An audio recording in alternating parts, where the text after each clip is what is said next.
Идеалният избор за засищащ обяд или вечеря със семейството. Обелете няколко картофа.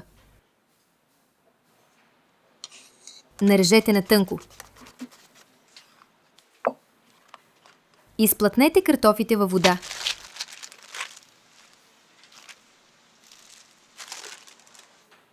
Сложете каймата в купа.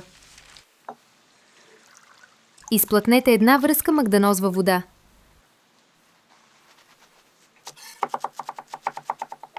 Добавете в купата нарязания магданоз. Ще са ви необходими подправки.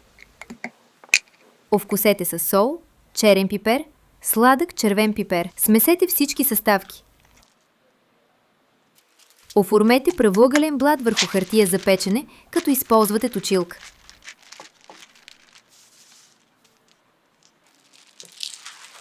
Нарежете каймата на дълги ивици.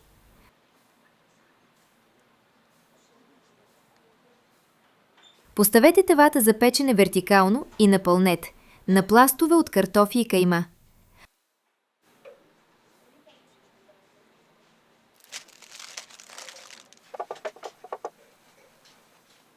Поръсете каймата и картофите с настъргана моцарела.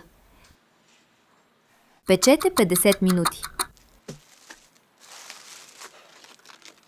Нарежете салатата айсберг на ситно и сложете в купа.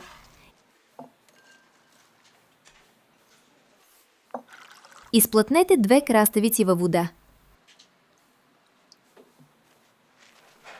Нарежете краставиците и сложете в купа.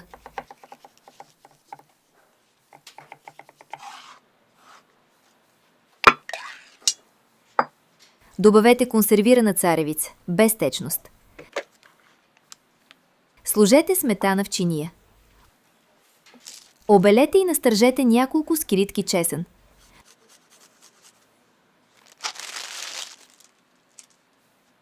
Добавете ситно нарязан магданоз. Изплътнете 1 лимон с вода. Изстискайте сока от 1 лимон и изсипете в чинията. Овкусете с сол и черен пипер. Смесете соса. Смесете салатата с соса. Тази рецепта с кайма счупи всички рекорди. Сочната, перфектно вкусена кайма и меките картофи се съчетават с всеки сос или прясна салата.